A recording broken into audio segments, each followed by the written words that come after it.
स्पर्धा क्रमांक 246 विषय सादर करते महिला सबलीकरणात भारतीय राज्यघटनेचं योगदान।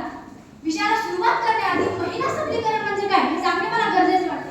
मुळात सबलीकरण म्हणजे बळकटीकरण, आणि हे बळकटीकरण फक्त शारीरिक आणि आर्थिक नसून चालत नाही, तर हे बळकटीकरण सामाजिक, राजकीय आणि प्रशासकीय क्षेत्रात निर्णय प्रक्रियेत सामील करून घेणे म्हणजे महिला सबलीकरण होय। आपल्या इकडे येथे स्थानिक स्वराज्य संस्थानाच्या माध्यमातून 50% पर्यंत आरक्षण घेऊन महिला राजकीय सबलीकरण करण्याचा प्रयत्न करते, पण सरपंच पतीनेच गावचा गाडा हाकला जात आहे। म्हणजे स्त्री नुसती नावाला सरपंच स्त्री, पण हिचा सर्व नियोजन कोण लावणार? एक पुरुष, तिचा नवरा। म्हणून हे कुठेतरी थांबवण्यासाठी माझ्या सबलीकरणाने काय केलं याचा उहापोह आपल्या समोर मांडत आहे। नेमकं राज्यघटनेच्या माध्यमातून सबलीकरण कसे झाले? मित्र, मुलगी तर स्वतःच्या आईच्या गर्भातच सुरक्षित नसते, तर साडीतर्फे घेतलेल्या आणि सुनेने भडकावलेल्या बातम्या किती खऱ्या आणि किती खोट्या असतात हे काय मला वेगळं सांगण्याची गरज नाही। म्हणून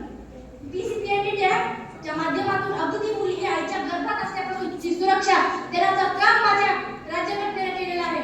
मित्र, मुलीचा जन्म कसा सुरक्षित झाला, पण तिच्या लग्नाचं काय?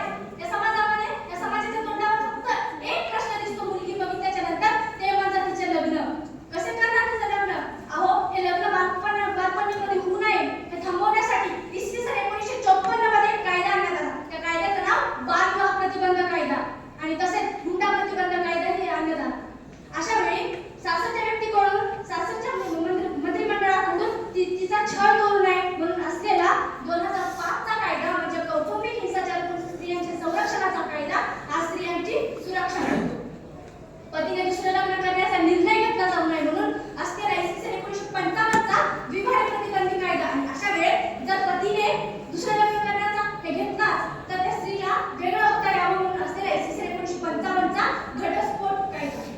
मित्र, पतीने तर दार बंद केलंच हो, ज्याच्याकडून आशा होती त्यानं दार बंद केलंच, पण माझ्या बापाने कुठेतरी माझं दार बंद करू नये म्हणून असलेला इसवी सन 1980 चा वारसा हक्क अधिनियम कायदा बापाच्या प्रॉपर्टीमध्ये हिस्सा देण्याचं काम करतो।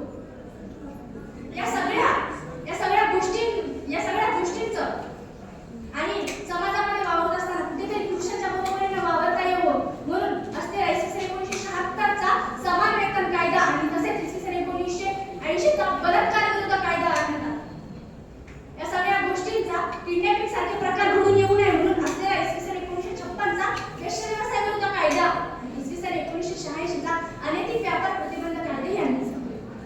मित्र, या सगळ्या गोष्टींचं कायदेशीरपणे नियंत्रण करण्यासाठी असलेल्या इसवी सन 1990 चा महिला राष्ट्रीय आयोगाचा कायदाही स्थापन करण्यात आला, आणि या सगळ्या सबलीकरण फक्त एका कायद्याच्या माध्यमातून आणि कागदावर न दिसत हे समाजात कुठेतरी रुजावं, या समाजामध्ये कुठेतरी रुजावं आणि निर्भया, वैष्णवी हगवणे किंवा संपदा मुंडे तुमच्या माझ्या लेकीबाळी सारख्या दिलेलं आरक्षण हे समाजाकडून कुठेतरी मिळावं एवढी आशावाद व्यक्त करते। आणि जे सबलीकरण म्हणतात आपण, पण हे कुठेतरी रुजवत नाही आपल्या मनामध्ये, तर हे सबलीकरण रुजवण्याचा प्रयत्न मी माझ्या स्वतःपासून केला। मी राहते सिरसाळ्याला, ते बीडमध्ये एक शहर आहे, बीडमध्ये एक तालुका आहे परळी नावाचा, तिथे एक माझा शहर आहे ते म्हणजे सिरसाळा ते संभाजीनगरचा प्रवास मी एकटीने केला।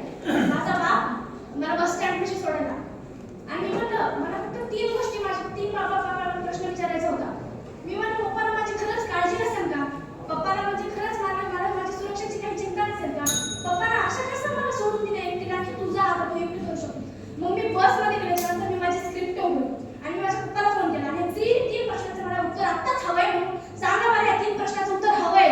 मग माझ्या पप्पाला म्हणले, अगं वेडे, त्या स्क्रिप्टकडे बघ एकदा, त्या स्क्रिप्टचं हेडलाईन काय? मी वाचली, महिला सबलीकरणात भारतीय राज्यघटनेचे योगदान म्हणजे महत्व।